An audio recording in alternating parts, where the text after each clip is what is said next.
Hello friends, it's indeed inspiring to see you back again. Today we are going to discuss about plugins.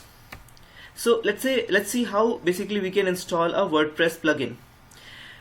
Primary purpose of a plugin is to expand the WordPress functionality.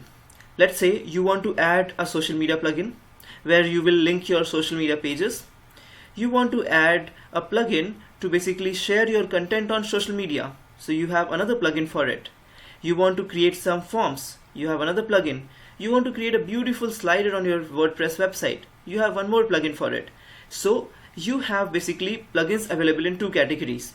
Like we have WordPress themes, we have some free freemium themes, as well as we have some paid or premium themes. Similar way, here also in plugins we have some free plugins as well as we have some paid plugins. Let us basically see that how you can set up these plugins. In case of paid plugins, sometimes it happens that you cannot install it directly, but you can upload that plugin. This is something we have seen in the themes case also. If we are not able to find that from inside the WordPress dashboard, we can basically explicitly download a zip file and we can upload it. So let us see that how it can be done. So here you can see that you have to basically go to dashboard, and after dashboard you have to go to plugins section, and here you have basically option add new. So from add new you will be able to see that whatever plugins can be found from within the dashboard you are able to see here in the below section. Okay, so this section, whatever plugins are already there. So you can basically search for it, and after searching you will get as a result here different plugins. You can install these plugins and activate them. If you are having a paid plugin, you can basically download it from the third-party website, and you can click on browse, and from here you can select the zip file and you can upload it and activate it.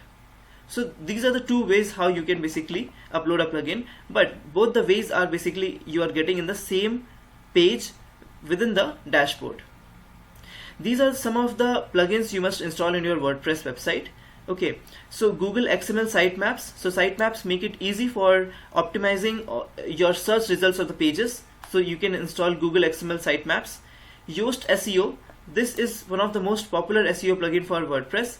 It also helps in improving the search engine optimization. Then WordFence security. This plugin will keep your website safe from hackers and malwares. Okay, so this is again important plugin, and this is one of the best and simplest plugin for creating different types of forms, that is Contact Form 7. That's it for today, and keep watching. Thanks a lot. If you liked our video and would like to recommend it to your friends, please like, share and subscribe to Indeed Inspiring Infotech. We would also love to hear your suggestions and feedback in the comment section below.